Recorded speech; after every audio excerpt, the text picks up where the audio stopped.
Shalom. Selamat sahabat, Bapak Ibu yang terkasih dalam Tuhan.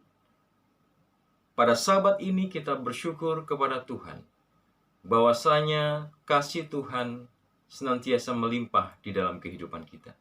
Ketika kita masih bisa menikmati udara pada pagi hari ini, ketika kita masih bisa menikmati satu sukacita, kita masih bisa menikmati makanan kita, itu semuanya adalah oleh karena Tuhan mengasihi kita. Dan kita bersyukur bahwa satu sabat lagi kita dibawa semakin dekat dengan kedatangan Tuhan yang kedua kali. Bapak Ibu yang terkasih dalam Tuhan, di dalam kehidupan kita di akhir zaman ini, ketika berbagai macam badai ada, ketika wabah corona ini begitu merajalela, kita diingatkan bahwa kedatangan Tuhan itu sudah tidak lama lagi. Itulah sebabnya saya rindu kita boleh belajar tentang kehidupan bangsa Israel. Ketika mereka meninggalkan tanah Mesir menuju ke tanah perjanjian itu. Bagaimana mereka kemudian kehidupan mereka sementara mereka menuju ke tanah perjanjian itu. Itu juga dapat menjadi teladan. Itu juga dapat menjadi bahan untuk kita mengintrospeksi. Apakah ada kesalahan di dalamnya supaya kita bisa menjadi semakin baik menjelang kedatangan Tuhan yang tidak lama lagi. Dua sahabat yang lalu kita sudah belajar di saat bangsa Israel tinggal selangkah lagi mereka memasuki tanah Kanaan perjanjian itu. Setan tidak tinggal diam. Setan berupaya keras untuk menggagalkan. Dan langkah-langkah yang dia sudah pelajari selama ribuan tahun untuk menjatuhkan manusia ke dalam dosa. Langkah-langkah itu dia ambil, dia gunakan untuk menjerat manusia itu. Yaitu melalui jerat kepelesiran, melalui kesenangan-kesenangan duniawi. Setan tawarkan kepada manusia, sehingga bangsa Israel banyak yang mengalami kematian pada waktu itu. Langkah yang sama, setan akan gunakan pada akhir zaman ini. Dia akan gunakan kesenangan-kesenangan duniawi sebagai jerat bagi manusia untuk menjatuhkan manusia dalam dosa. Sahabat yang lalu, kita belajar bagaimana pentingnya menggenggam keselamatan itu. Saudaraku, seorang tokoh Alkitab, seorang yang dipakai Tuhan dengan cara yang luar biasa, yaitu Musa.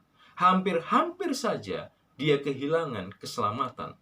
Kenapa? Pada saat dia diperintahkan Tuhan untuk berkata-kata kepada batu yang adalah lambang dari Kristus, maka Musa diperintahkan berkata-kata. Tetapi karena emosinya, maka Musa kemudian memukul batu itu sampai 2 kali. Dan sebagai hukumannya, maka Musa tidak dapat memasuki tanah Kanaan pada waktu itu. Dia tidak dapat membawa masuk bangsa Israel yang sudah dia pimpin keluar dari tanah Mesir untuk memasuki tanah Kanaan itu. Tetapi bersyukur bahwa walaupun dia kehilangan kesempatan memasuki tanah Kanaan itu, tetapi karena pertobatannya, Musa tetap beroleh jatah tanah Kanaan surgawi. Dia akan berada di sana bersama-sama dengan umat-umat tebusan yang lain. Bapak Ibu yang terkasih dalam Tuhan, pada sabat ini kita akan mempelajari bagian yang ketiga dari pelajaran dari bangsa Israel. Dan judulnya adalah hidup bukan dari roti saja. Tapi sebelumnya, mari kita bersatu dalam doa. Terima kasih ya Tuhan untuk kasih-Mu. Terima kasih Engkau boleh menolong kami untuk boleh tiba pada hari Sabat. Itu semuanya adalah oleh karena Tuhan sudah memberkati, menjaga, dan melindungi kami. Saat ini Tuhan, ketika kami akan merenungkan firman-Mu, kami rindu biar Roh Kudus-Mu akan boleh menolong kami, menyanggupkan kami, agar kami boleh mengenal Tuhan dengan lebih dekat. Iman kami boleh terus bertumbuh, dan kami terus berharap hanya kepada Tuhan. Terima kasih. Kami berdoa dalam nama Tuhan Yesus, Juru Selamat dan Penebus kami. Amin. Bapak Ibu yang terkasih dalam Tuhan, kita sekarang berada pada wabah pandemi virus corona. Di banyak tempat ada banyak kesusahan yang ditimbulkan oleh wabah corona ini. Ada yang kehilangan pekerjaan, ada yang usahanya harus tutup, ada juga yang merasakan masalah untuk mencukupi akan kebutuhan makanan mereka. Tetapi di tengah-tengah situasi seperti ini, saya mengajak kita untuk mempelajari akan firman Tuhan. yang dapat mengingatkan kita bahwa manusia hidup bukan dari roti saja. Saudara yang terkasih dalam Tuhan, bila mana kita mengingat akan judul dari pembahasan kita pada pagi hari ini, kisah manakah yang ada di dalam pikiran kita? Betul, kisah tentang pencobaan yang Yesus alami di padang gurun setelah berdoa 40 hari, 40 malam.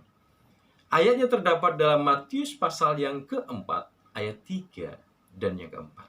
Dikatakan di sini, lalu datanglah si pencoba itu berkata kepadanya, jika engkau anak Allah, perintahkanlah supaya batu-batu itu menjadi roti. Saudara, satu ujian yang Yesus harus alami, bahwa dia diperintahkan untuk merubah batu itu menjadi roti. Tetapi apa yang Yesus jawab? Dikatakan bahwa tetapi Yesus menjawab, ada tertulis, manusia hidup bukan dari roti saja, tapi dari setiap firman yang keluar dari mulut Allah. Saudaraku, ayat ini seringkali dijadikan sebagai sebuah penjelasan bagaimana kita bertahan hidup menghadapi berbagai macam godaan, cobaan yang setan gunakan untuk menjerat kita, menjatuhkan kita, yaitu ada tertulis. Namun pada kesempatan ini saya ingin melihat esensi dari ayat itu sendiri. Karena jawaban yang Yesus berikan kepada cobaan yang setan lakukan adalah bahwa manusia hidup bukan dari roti saja, tapi dari setiap firman yang keluar dari mulut Allah. Sungguh satu hal yang sangat menarik. Kenapa? Karena dalam kondisi seperti sekarang, di saat perut kita merasakan kelaparan, apakah betul bahwa ketika kita mendengar firman Tuhan, maka itu dapat memberikan kepada kita kepuasan di dalam kehidupan kita? Saudaraku, ternyata ketika Yesus mengucapkan kata-kata ini, itu bukan pertama kalinya. Tetapi ada kisah sebelumnya yang mencatat peristiwa ini, dan ada statement yang sama seperti kata-kata yang dikutip oleh Yesus di dalam Matius pasal 4 ini. Adalah di dalam Ulangan pasal 8 ayat yang ketiga.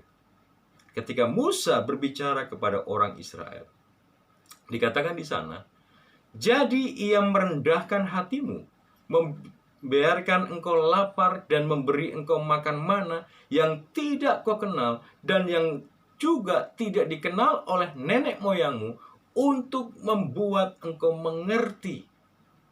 Saudaraku, kenapa Tuhan memberikan rasa lapar dan memberikan makan mana? Untuk membuat bangsa Israel mengerti. Apa yang mereka harus mengerti? Dikatakan lebih lanjut, bahwa manusia hidup bukan dari roti saja, tetapi manusia hidup dari segala yang diucapkan Tuhan. Saudara, menarik untuk kita pelajari. Kebutuhan dasar manusia adalah kebutuhan dalam hal makanan, pangan, sandang, dan papan. Itulah kebutuhan pokok manusia. Dan ketika kebutuhan pokok ini dipenuhi, maka manusia dapat meningkat kepada kebutuhan-kebutuhan yang lain, seperti teori dari Abraham Maslow. Tetapi pada kesempatan ini kita mendapatkan satu pelajaran yang sangat berharga. Apa itu? Bahwa manusia hidup bukan dari roti, bukan hanya berdasarkan kebutuhan pokok, kebutuhan perut kita, tetapi manusia hidup adalah dari segala firman yang diucapkan Allah. Karena firman yang diucapkan Allah memberikan kehidupan yang bukan hanya kehidupan sementara di dunia ini, tetapi untuk kehidupan yang kekal yang Tuhan sediakan. Saudara, ketika Musa memberikan ayat ini, sudah barang tentu bahwa ayat ini bukan sekedar keluar dari bibirnya, tetapi ada pengalaman yang terjadi dalam perjalanan kehidupan bangsa Israel selama mereka di padang gurun, sehingga Musa kemudian mengucapkan kata-kata ini. Mari kita pelajari kisah tentang bagaimana bangsa Israel mendapat penyertaan Tuhan, mendapat berkat-berkat dari Tuhan, dan bagaimana mereka harus hidup sesuai dengan firman Tuhan. Saudaraku, kalau kita baca dalam Keluaran pasal 16 ayatnya yang pertama, Dikisahkan di sana bahwa setelah mereka berangkat dari Elim, tibalah segenap jemaah Israel di padang gurun Sin yang terletak antara Elim dan Gunung Sinai. Pada hari yang ke-15 bulan itu, pada bulan yang kedua ketika mereka keluar dari tanah Mesir. Saudara, sebelum peristiwa ini terjadi satu peristiwa di Mara dan juga di Elim. Ketika mereka berada di Mara, maka bangsa Israel mendapati bahwa air di tempat itu adalah air yang pahit. Mereka bersungut-sungut kepada Tuhan, kenapa airnya itu pahit? Dan Tuhan memerintahkan kepada Musa melemparkan kepada mata air itu, dan mata air itu dengan kayu, dan mata air itu kemudian menghasilkan air yang manis rasanya. Bangsa Israel merasakan penyertaan Tuhan. Tetapi kemudian ketika mereka memasuki tanah Elim, maka di sana Tuhan berkati mereka dengan lebih lagi. Mereka menemukan 12 mata air, 12 oase yang ada. Dan ada 70 pohon korma di sekitar oase-oase itu untuk menjadi makanan. Saudara, luar biasa kasih Tuhan kepada bangsa Israel. Luar biasa pemeliharaan Tuhan. Luar biasa berkat-berkat Tuhan. Bahkan ada yang lebih lagi. Di dalam Keluaran pasal 15 ayat 26, janji yang Tuhan berikan adalah dikatakan, firman-Nya, jika kamu sungguh-sungguh mendengarkan suara Tuhan Allahmu dan melakukan apa yang benar di matanya dan memasang telinga kepada perintah-perintahnya dan tetap mengikuti segala ketetapannya, maka aku tidak akan menimpakan kepadamu penyakit manapun yang telah kutimpakan kepada orang Mesir, sebab aku Tuhanlah yang menyembuhkan engkau. Saudaraku, janji yang begitu indah bahwa mereka tidak akan ditimpakan Tuhan penyakit manapun yang pernah Tuhan berikan kepada orang-orang Mesir. Tetapi ada syaratnya. Syaratnya adalah mereka harus mendengarkan suara Tuhan.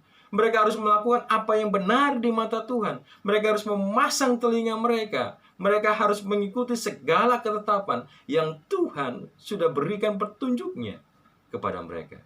Ketika semua itu dilakukan, maka Tuhan berjanji bahwa tidak akan ada penyakit yang sudah menimpa orang Mesir yang akan menimpa mereka.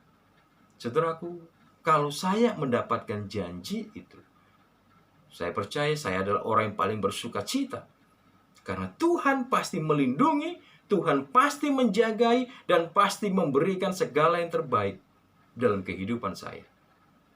Tetapi bagaimana dengan bangsa Israel? Di dalam Keluaran pasal 16 ayat 2 dan 3 dikatakan di sana, di padang gurun itu bersungut-sungutlah segenap jemaah Israel kepada Musa dan Harun. Saudara, ketika mereka memasuki padang gurun Sin pada waktu itu, maka dicatat bahwa mereka bersungut-sungut kepada Musa dan juga kepada Harun. Yang menjadi pertanyaan adalah, kenapa mereka bisa bersungut-sungut kepada Musa dan Harun pada waktu itu? Bukankah Tuhan sudah demikian baiknya kepada mereka? Tuhan sudah memberkati mereka pada waktu di Mara, Tuhan berkati mereka pada waktu di Elim, dan bukankah Tuhan juga berjanji memberikan perlindungan kepada mereka? Tapi kenapa mereka justru bersungut-sungut kepada Tuhan?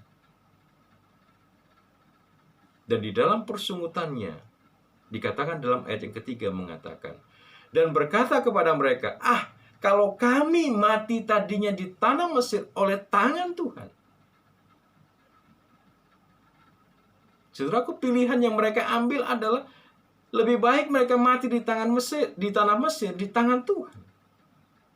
Sahabat, lalu kita sudah belajar bahwa orang Israel mengeluh dan mereka juga mengatakan lebih baik kami mati di tangan Tuhan bersama-sama dengan kumpulan pemberontak Korah, Datan, dan Abiram. Pada kesempatan ini juga mereka mengatakan lebih baik kami mati di tanah Mesir di dalam tangan Tuhan. Saudara, saya tidak tahu apa yang di pemandangan bangsa Israel. Bukankah mereka sudah merasakan bahwa Tuhan memberkati mereka? Bukankah Tuhan sudah menjagai mereka dan sudah berjanji bahwa mereka akan dalam lindungannya? Penyakit akan dijauhkan dari kehidupan mereka. Tapi kenapa mereka memilih lebih baik mati? Ternyata yang menjadi masalah adalah orang Israel menjadikan perut mereka sebagai Tuhan atas diri mereka. Mereka mendasarkan bahwa segala sesuatu itu harus memenuhi segala kebutuhan perut mereka. Dan itu bisa kita lihat di dalam bacaan selanjutnya, dikatakan bahwa ketika kami duduk menghadapi kuali berisi daging dan makan roti sampai kenyang. Saudara, mereka memilih untuk memenuhi kebutuhan perut mereka dibandingkan mengikuti segala perintah Tuhan. Dibandingkan mereka beribadah kepada Tuhan. Itulah sebabnya mereka bersungut-sungut kepada Tuhan. Saudara, dalam pena inspirasi menggambarkan kepada kita dalam Alfa dan Omega, jilid yang pertama, halaman 339 dan 340 mengatakan, sebenarnya mereka belum menderita kelaparan. Sudah menarik sekali. Mereka belum menderita kelaparan. Kebutuhan mereka saat itu masih dipenuhi, tetapi mereka takut akan hari depan. Saudara, kenapa bangsa Israel bersungut-sungut? Bukan karena pada waktu itu mereka tidak dapat makan. Bukan berarti pada waktu itu mereka sudah kelaparan sehingga mereka bersungut-sungut kepada Tuhan. Yang menjadi masalah adalah mereka masih dapat makan, tapi mereka takut akan masa depan. Mereka takut jangan-jangan mereka tidak akan dapat makan. Saudara terkasih dalam Tuhan, secara jujur ketika kita menghadapi wabah seperti sekarang, seringkali kita juga mengalami hal yang sama. Kita takut akan masa depan. Apakah saya akan masih dapat makan ketika saya kehilangan pekerjaan saya? Ketika saya kehilangan usaha tangan saya?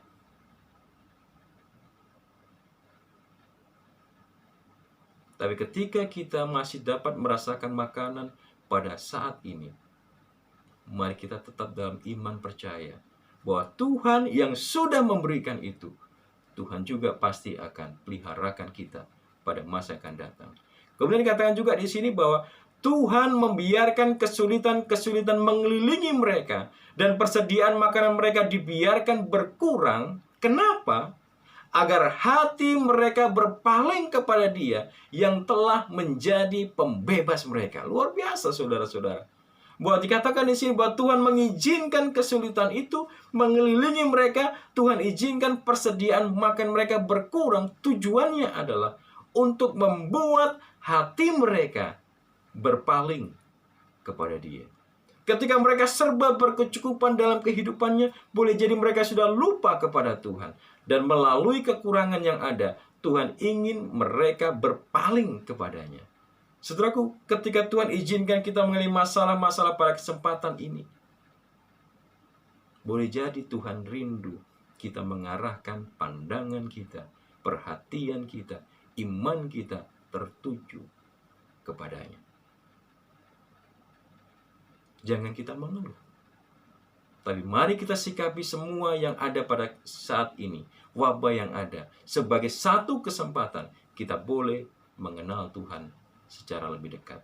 Kemudian dikatakan juga, jikalau di dalam kekurangan mereka telah berseru kepada Dia, maka Ia masih mau memberikan tanda-tanda yang akan menyatakan kasih serta penjagaannya. Jadi, jika dalam kesesakan, maka mereka datang kepada Tuhan, mereka berseru kepada Tuhan. Tuhan akan menunjukkan penyertaannya kepada bangsa Israel. Dan bukankah hal sama juga terjadi kepada kita? Jika dalam kondisi seperti sekarang, kemudian kita berseru kepada Tuhan, meminta pertolongan Tuhan, percayalah bahwa Tuhan yang sama akan memberikan pertolongan kepada kita.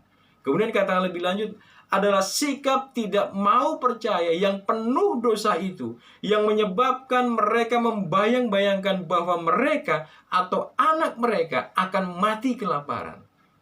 Jadi kenapa mereka kemudian bersungut-sungut dalam hidup mereka? Oleh karena mereka tidak percaya.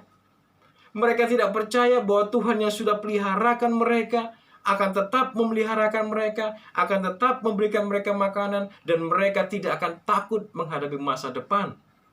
Tetapi karena ketidakpercayaan mereka kepada Tuhan yang menjagai dan melindungi, maka mereka bersungut-sungut, dan itu semuanya oleh karena mereka takut menghadapi masa depan. Ketidakpercayaan kepada Tuhan membawa kita kepada kebinasaan. Dan Tuhan sangat tidak ingin kita mengalami kecemasan-kecemasan yang didasarkan oleh karena ketidakpercayaan kita kepada Tuhan. Tidak heran, Ibrani pasal 3 ayat 12 kemudian mengatakan, waspadalah hai saudara-saudara, supaya di antara kamu jangan terdapat seorang yang hatinya jahat dan yang tidak percaya. Kenapa? Oleh karena ia murtad dari Allah yang hidup. Saudara terkasih dalam Tuhan, Rasul Paulus mengamarkan kepada kita, hati-hati, supaya kita tidak memiliki hati yang tidak percaya kepada Tuhan, karena dapat membawa kita kepada kemurtadan. Tetapi sebagai gantinya, kita diliputi kecemasan, ketakutan akan masa depan. Kita diliputi rasa melupakan bagaimana Tuhan memelihara kita pada masa yang lampau. Maka pemazmur mengajar kepada kita dalam Mazmur 103 ayat 1 dan 2. Pujilah Tuhan, hai jiwaku. Pujilah namanya yang kudus, hai segenap batinku. Pujilah Tuhan, hai jiwaku, dan janganlah kau lupakan segala kebaikannya. Jika dibandingkan pilihan apakah saya harus bersungut-sungut kepada Tuhan, ataukah saya diliputi kecemasan akan masa yang akan datang, lebih bagus, sebagaimana pemazmur katakan, memuji Tuhan. Kenapa? Karena segala kebaikan yang Tuhan sudah berikan dalam kehidupan kita. Saudaraku, mari kita hitung satu-satu berkat yang Tuhan berikan kepada kita. Saya percaya bahwa ada begitu banyak berkat yang Tuhan sudah limpahkan menjadi bagian kita. Itulah sebabnya mari kita bersyukur kepadanya. Mari kita lanjutkan lagi. Dalam Keluaran pasal 16 ayat 4 dan 5 dikatakan, lalu berfirmanlah Tuhan kepada Musa, sesungguhnya aku akan menurunkan dari langit hujan roti bagimu, maka bangsa itu akan keluar dan memungut tiap-tiap hari, supaya mereka kucoba apakah mereka hidup menurut hukumku atau tidak. Sebagai jawaban bagi setiap persungutan yang dilakukan oleh orang Israel, maka Tuhan menjawab mereka bahwa Dia akan menurunkan roti kepada mereka. Setiap hari mereka dapat mengambil bagian mereka untuk memakan roti itu. Tetapi semuanya dikatakan di sini, supaya mereka kucoba apakah mereka hidup menurut hukumku atau tidak. Ketika Tuhan memberkati mereka dengan makanan, apakah mereka tetap mengikuti firman Tuhan, perintah Tuhan, hukum-hukum Tuhan, atau mereka lebih puas dengan mencukupkan kebutuhan perut mereka? Tuhan menguji mereka. Apakah mereka masih tetap berjalan sesuai dengan hukum Tuhan? Ayat yang kelima dikatakan, dan pada hari yang keenam apabila mereka memasak yang dibawa mereka pulang, maka yang dibawa itu akan terdapat 2 kali lipat banyaknya dari apa yang dipungut mereka sehari-hari. Jadi pada hari yang keenam apa yang mereka hendak makan adalah 2 kali lipat dari kebutuhan mereka sehari-hari. Kenapa? Karena Tuhan mau mengajarkan kepada mereka prinsip tentang Sabat itu. Ayat yang ke-6 dikatakan, sesudah itu berkatalah Musa dan Harun kepada seluruh orang Israel, petang ini kamu akan mengetahui bahwa Tuhanlah yang telah membawa kamu keluar dari tanah Mesir. Ayat 7, dan besok pagi kamu akan melihat kemuliaan Tuhan, karena ia telah mendengar sungut-sungutmu kepadanya. Sebab apalah kami ini, maka kamu bersungut-sungut kepada kami. Musa mengatakan bahwa tidak layak orang Israel bersungut-sungut kepada Musa, karena sejatinya mereka hanyalah alat. Pemimpin mereka sebetulnya adalah Tuhan. Persungutan mereka yang mereka lakukan bukan kepada Musa, tetapi setiap persungutan yang mereka lakukan itu tertuju kepada Tuhan, dan Tuhan memperhatikan akan persungutan itu. Ayat yang ke-10, dan sedang Harun berbicara kepada segenap jemaah Israel, mereka memalingkan mukanya ke arah padang gurun, maka tampaklah kemuliaan Tuhan dalam awan. Dan tepat seperti yang dikatakan oleh Musa, bahwa mereka akan melihat kemuliaan Tuhan, karena Tuhan mendengar setiap persungutan mereka. Apa makna dari kemuliaan Tuhan? Ayat yang ke-6 menjawab bahwa Tuhanlah yang membawa mereka keluar dari tanah Mesir. Ketika Musa memimpin mereka keluar dari tanah Mesir, bukan atas kehendaknya, tetapi Tuhanlah yang memerintahkan. Dan yang memimpin bangsa Israel bukan juga Musa. Tuhanlah pemimpin yang sebenarnya. Musa hanyalah alat di tangan Tuhan untuk menjadi kepanjangan tangan Tuhan di dalam membawa bangsa Israel keluar dari tanah Mesir menuju ke tanah perjanjian. Dan secara singkat kita akan membaca kisah selanjutnya dalam ayat yang ke-13 sampai dengan ayat yang ke-16, bahwa pada waktu petang maka mereka mendapatkan burung puyuh untuk menjadi makanan, dan pada waktu pagi turun embun sekeliling perkemahan mereka. Ketika embun itu kemudian terangkat naik, maka yang tinggal adalah mana. Dan mana inilah roti yang diberikan Tuhan menjadi makanan bagi orang Israel. Dan setiap orang mengambil menurut keperluan segomer seorang. Saudara, Tuhan memiliki batasan di dalam memberikan berkat-Nya. Dikatakan di situ bahwa mereka akan dipenuhi menurut keperluan, menurut kebutuhan, bukan untuk kesenangan, bukan untuk memanjakan keinginan, tetapi menurut keperluannya. Di dalam ayat yang ke-17 dan 18 dikatakan, demikianlah diperbuat orang Israel. Mereka mengumpulkan, ada yang banyak, ada yang sedikit. Ketika mereka menakarnya dengan gomer, maka orang yang mengumpulkan banyak tidak berlebihan, dan orang mengumpulkan sedikit tidak kekurangan. Tiap-tiap orang mengumpulkan menurut keperluannya.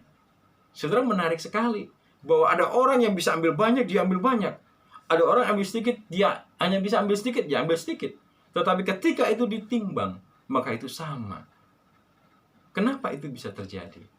Rasul Paulus memberikan komentarnya sehubungan dengan hal ini. Dikatakan dalam 2 Korintus pasal 8 ayat 13 sampai 15. Sebab kamu dibebani bukanlah supaya orang lain mendapat keringanan, tetapi supaya ada keseimbangan. Maka hendaklah sekarang ini kelebihan kamu mencukupkan kekurangan mereka, agar kelebihan mereka kemudian mencukupkan kekurangan kamu, supaya ada keseimbangan. Seperti ada tertulis, orang yang mengumpulkan banyak tidak kelebihan, dan orang yang mengumpulkan sedikit tidak kekurangan. Saudara, menarik sekali bahwa Tuhan menghendaki ada keseimbangan. Ketika Tuhan mengizinkan ada perbedaan orang kaya dan orang miskin.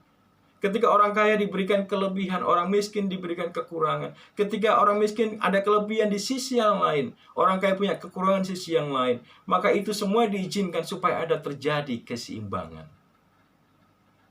Bapak Ibu yang terkasih dalam Tuhan, ketika Tuhan memberkati kita, memberikan kelebihan kepada kita, tujuannya bukan untuk memanjakan kita, bukan untuk kita gunakan pesta pora di dalam hidup kita, tetapi Tuhan berikan itu untuk memanggil kita agar kita boleh berbuat kasih kepada mereka yang membutuhkan. Tuhan memanggil kita supaya ada keseimbangan. Ketika saya membaca buku Welfare Ministry atau pelayanan yang membahagiakan, kenapa Tuhan izinkan ada orang kaya dan orang miskin? Tujuannya adalah untuk saling melengkapi satu dengan yang lain. Orang kaya dapat menolong orang miskin. Orang miskin dapat menolong orang kaya di balik segala kekurangan yang ada. Dan saya bersyukur umat-umat Tuhan di jemaat pada hari Rabu kemarin sudah memberikan bantuan mereka yang dapat dibagikan kepada mereka yang lebih membutuhkan. Kiranya berkat Tuhan jadi bagian Bapak Ibu sekalian. Tetapi di sini kita mencatat sekali lagi bahwa ketika Tuhan berikan kelebihan kepada kita, bukan untuk dihambur-hamburkan, tetapi padanya ada bagian yang perlu kita bagikan kepada orang yang membutuhkan, agar mereka pun boleh merasakan sukacita bahwa Tuhan memeliharakan mereka. Mari kita lanjutkan lagi dalam ayat yang ke-23. Lalu berkatalah Musa kepada mereka, inilah yang dimaksudkan Tuhan. Besok adalah hari perhentian penuh, Sabat yang kudus bagi Tuhan. Maka roti yang perlu kamu bakar, bakarlah. Dan apa yang perlu kamu masak, masaklah. Dan segala kelebihannya biarkanlah di tempatnya untuk disimpan sampai pagi. Saudaraku, inilah hukum yang Tuhan mau coba tanamkan kepada bangsa Israel, yang Tuhan berikan ujian itu kepada mereka. Apakah mereka benar-benar melakukan perintah Tuhan, ataukah lebih mementingkan kesenangan-kesenangan duniawi mereka, kebutuhan-kebutuhan sementara mereka di dunia ini. Tuhan katakan, karena besok adalah hari Sabat, hari perhentian, maka apa yang perlu dibakar, bakar, apa yang perlu dimasak, masaklah, tetapi kelebihannya, biarkan itu disimpan sampai pagi. Melalui ayat ini, kita dapat melihat bagaimana Tuhan sebelum peristiwa di sini, sebelum dia berikan 10 perintah Tuhan termasuk Sabat di dalamnya, Tuhan terlebih dahulu mengajarkan kepada bangsa Israel pentingnya mereka menjaga kekudusan akan hari Sabat.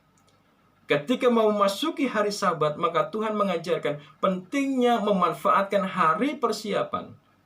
Dan dikatakan, kalau mau masak, masak di situ. Tapi setiap kelalaian kita dalam persiapan hari Sabat, hal-hal kecil sekalipun, maka ketika memasuki hari Sabat, tinggalkan semuanya. Fokus kepada hari Sabat. Fokus kepada Tuhannya hari Sabat. Fokus beribadah menyembah kepada Tuhan. Saudara yang terkasih dalam Tuhan, seringkali Sabat ini menjadi ujian di dalam kehidupan kita. Seringkali kita ditawarkan kepada pilihan-pilihan. Apakah saya memilih perut saya, ataukah saya memilih Tuhan? Apakah ketakutan saya tidak makan, kemudian memaksa saya untuk bekerja pada hari Sabat? Memaksa saya untuk meninggalkan firman Tuhan? Dan ujian sudah diberikan kepada orang Mesir. Ujian sama juga menjadi bagian kita pada saat ini. Saudara, ketika Tuhan memberikan perintahnya kepada orang Israel pada waktu itu, maka setiap Sabat ada 3 mujizat yang Tuhan berikan kepada orang Israel waktu itu. Apa itu mujizatnya? Bahwa yang pertama, bahwa mana yang diturunkan pada hari yang ke-6 2 kali lipat dibandingkan dengan hari biasa. Berkat Tuhan, Tuhan berikan 2 kali lipat pada hari persiapan itu. Kalau pada hari lain hanya 1 gomer, maka pada hari Jumat itu ada 2 gomer. Tujuannya apa? Supaya dapat jadi makanan bagi orang Israel pada hari Sabat. Kemudian dikatakan yang kedua adalah bahwa tidak ada mana pada hari ke-7. Karena Tuhan hendak menanamkan kepada bangsa Israel pada hari Sabat, mereka harus ingat kepada Tuhan Allah pencipta mereka. Dan bukan hanya kepada urusan perut mereka. Dan yang ketiga adalah persediaan yang diperlukan untuk Sabat terpelihara tetap utuh, tetap bersih. Kalau pada hari yang lain, ketika mereka mencoba untuk menyimpannya untuk keesokan harinya, maka terjadi berbau dan busuk dan kemudian penuh dengan ulat. Tetapi berbeda dengan hari Sabat. Saudaraku, ini menandakan satu hal yang indah bagi kita. Bahwa ketika kita menjaga kekudusan hari Sabat, ketika kita lebih mementingkan mendengar suara Tuhan pada hari Sabat, ketika kita lebih untuk mengikuti apa yang Tuhan perintahkan menjadi bagian kita, maka percayalah bahwa Tuhan yang akan memelihara saudara. Saya mendengar banyak kesaksian bagaimana orang-orang memelihara hari Sabat. Walaupun mereka harus kehilangan pekerjaan, tapi Tuhan peliharakan mereka. Itu janji yang indah yang Tuhan ajarkan kepada bangsa Israel dan juga kepada kita. Tetapi apa yang terjadi dengan bangsa Israel? Ayat yang ke-27 mengatakan, tetapi ketika pada hari ke-7 ada dari bangsa itu yang keluar memengutnya, tidaklah mereka mendapatnya. Saudara, yang menarik adalah orang Israel ternyata tidak mau mendengar apa yang Tuhan perintahkan. Ketika mereka diperintahkan untuk menguduskan hari Sabatnya, dengan mengatakan bahwa pada hari ke-7 tidak akan ditemukan mana itu, ternyata mereka lupa kepada apa yang Tuhan katakan. Mereka tetap pergi ke ladang untuk mencari mana itu. Dan ternyata mereka tidak menemukan tepat seperti yang Tuhan katakan. Dan ayat yang ke-28 mencatat, sebab itu Tuhan berfirman kepada Musa, berapa lama lagi kamu menolak mengikuti segala perintahku dan hukumku? Saudara, Tuhan berkata kepada Musa, Tuhan marah kepada Musa, berapa lama lagi kamu menolak mengikuti segala perintahku dan hukumku? Saudaraku, apakah pertanyaan yang sama, pernyataan yang sama akan Tuhan tujukan kepada kita pada saat ini? Apakah Tuhan kecewa karena kita tidak mau mendengar akan suaranya dan lebih mengutamakan akan kebutuhan pokok kita, kebutuhan sesaat kita? Melalui mana Tuhan mau mengajarkan bangsa Israel bahwa manusia hidup bukan dari roti saja, tetapi dari setiap firman yang keluar dari mulut Allah. Ayat yang ke-35 mencatat bahwa orang Israel makan mana sampai mereka ada di perbatasan dengan tanah Kanaan.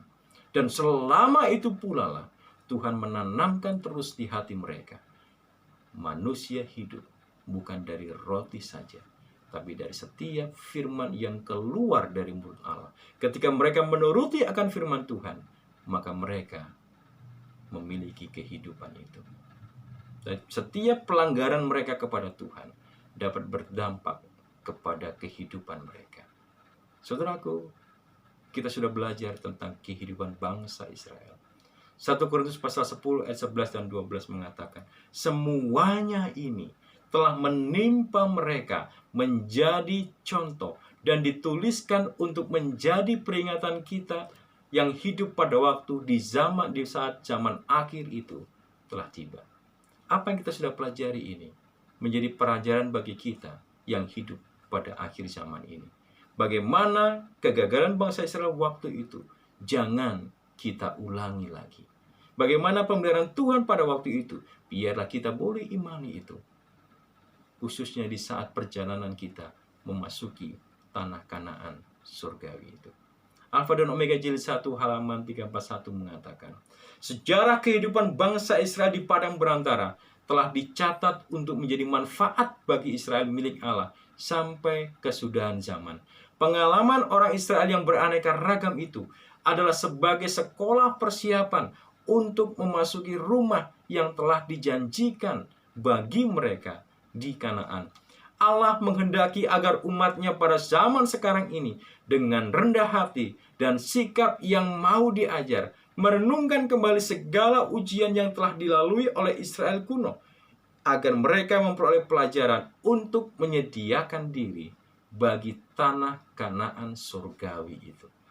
Apa yang kita pelajari dalam kehidupan bangsa Israel yang menjadi sekolah memurnikan mereka, menyucikan mereka sebelum mereka memasuki tanah Kanaan duniawi. Itu juga dapat kita petik menjadi pelajaran bagi kita di dalam memasuki tanah Kanaan surgawi itu. Saudaraku, banyak orang salahkan orang Israel dulu, kenapa mereka sering bersungut. Tetapi bila mana iman kita diuji dengan cobaan, seringkali juga kita menunjukkan bahwa iman kita juga sama dengan orang Israel. Seringkali kita jatuh bangun. Bila mana kita dituntun di jalan yang sempit, bila mana Tuhan izinkan masalah terjadi, bila mana Tuhan izinkan wabah corona ini terjadi, seringkali juga bahwa kita bersungut-sungut terhadap proses yang Tuhan pilih untuk memurnikan, menyucikan sifat-sifat kita. Dan seringkali juga bahwa ketika kita diberikan kebutuhan kita pada hari ini, ketika kita masih diberikan makanan, kita mengalami kecemasan-kecemasan untuk hari-hari yang akan datang. Saudara, bukankah kita sama dengan bangsa Israel pada waktu itu? Tapi ingat bahwa Tuhan mengatakan manusia hidup bukan dari roti saja, tapi dari setiap firman yang keluar dari mulut Allah. Bahkan juga seringkali, kenapa kita dilanda kecemasan? Karena seringkali kita juga membesar-besarkan masalah itu. Sehingga kita dibutakan terhadap berkat-berkat Tuhan dan kita lupa untuk tidak bersyukur.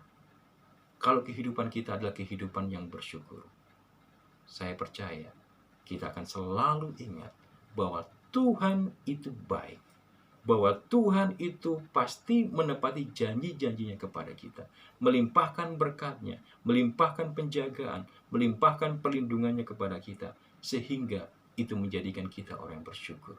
Sudahkah kita bersyukur hari ini? Yang berikutnya adalah bahwa halangan yang dihadapi seharusnya menuntun kita untuk mencari pertolongan Tuhan sebagai satu-satunya sumber kekuatan.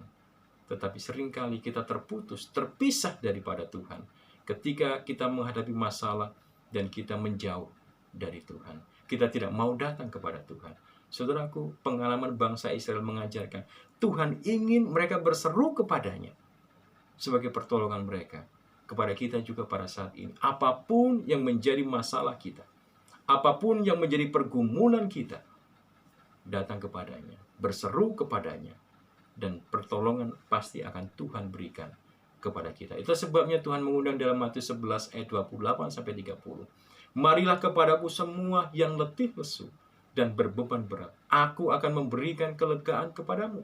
Pikulah kuk yang kupasang dan belajarlah kepadaku, karena aku lemah lembut dan rendah hati, dan jiwamu akan mendapat ketenangan. Sebab kuk yang kupasang itu enak dan bebanku pun ringan. Saudaraku, Tuhan ingin mengundang kita. Apapun masalahnya, datang kepada Tuhan, berseru kepada Tuhan, dan Tuhan akan memberikan kelegaan di dalam kehidupan kita.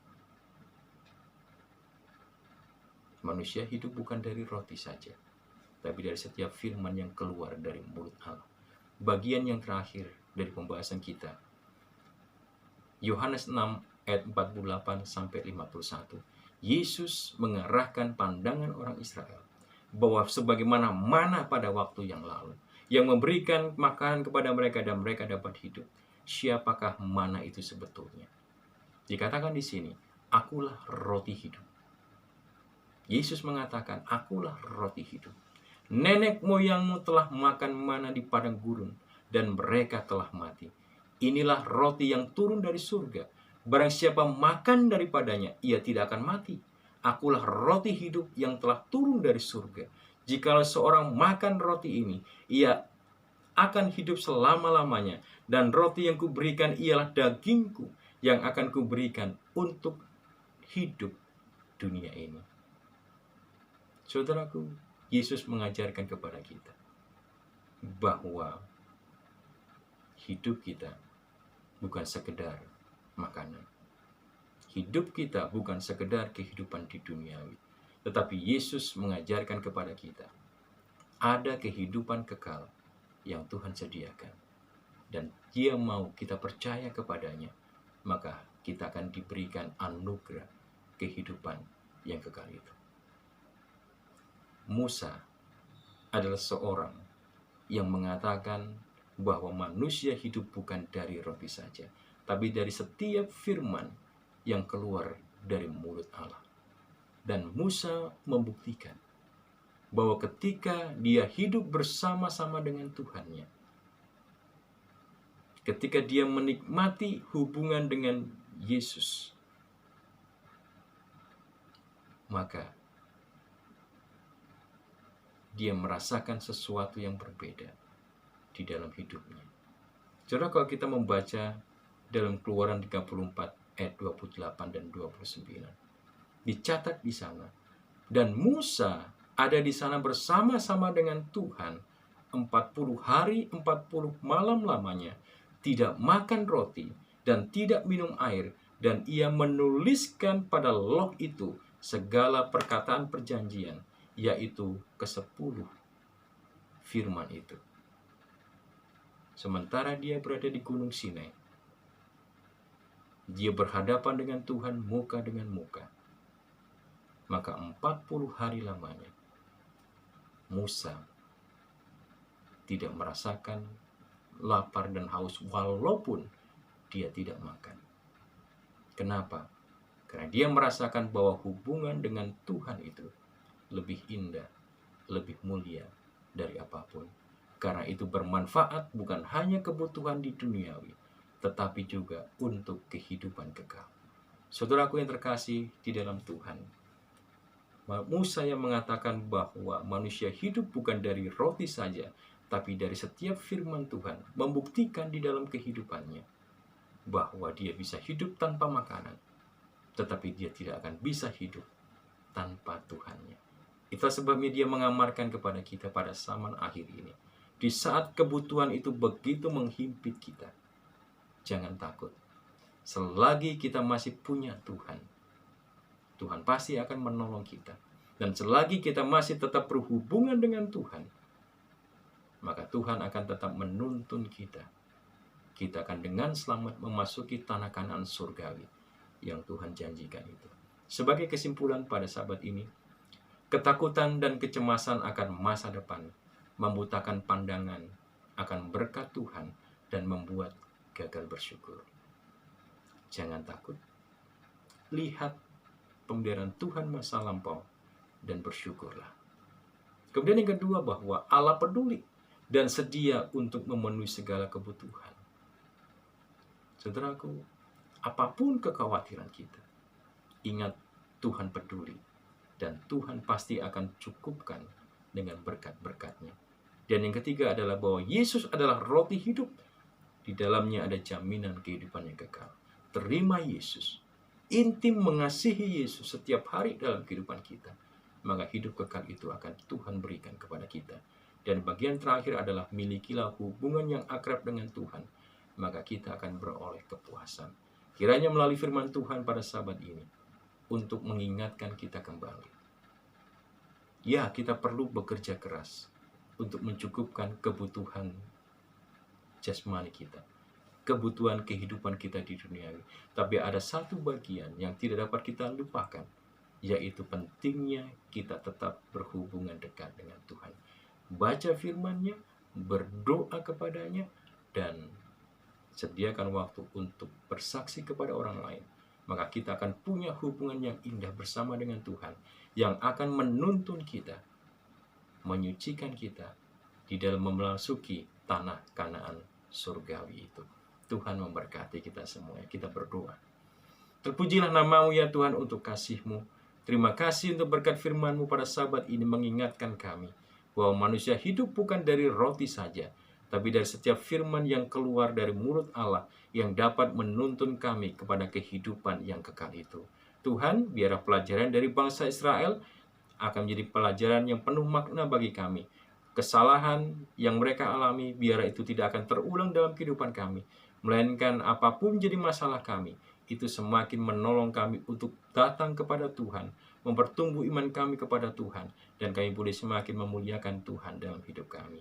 Bapa, kami serahkan seluruh kebutuhan kami ke dalam tangan-Mu. Kami percaya bahwa berkat-berkat Tuhan akan menjadi bagian kami, dan ketika kami akan dapat menjalankan kehidupan kami secara dengan penuh sukacita, oleh karena kami merasakan kasih dan kebaikan-Mu dalam hidup kami.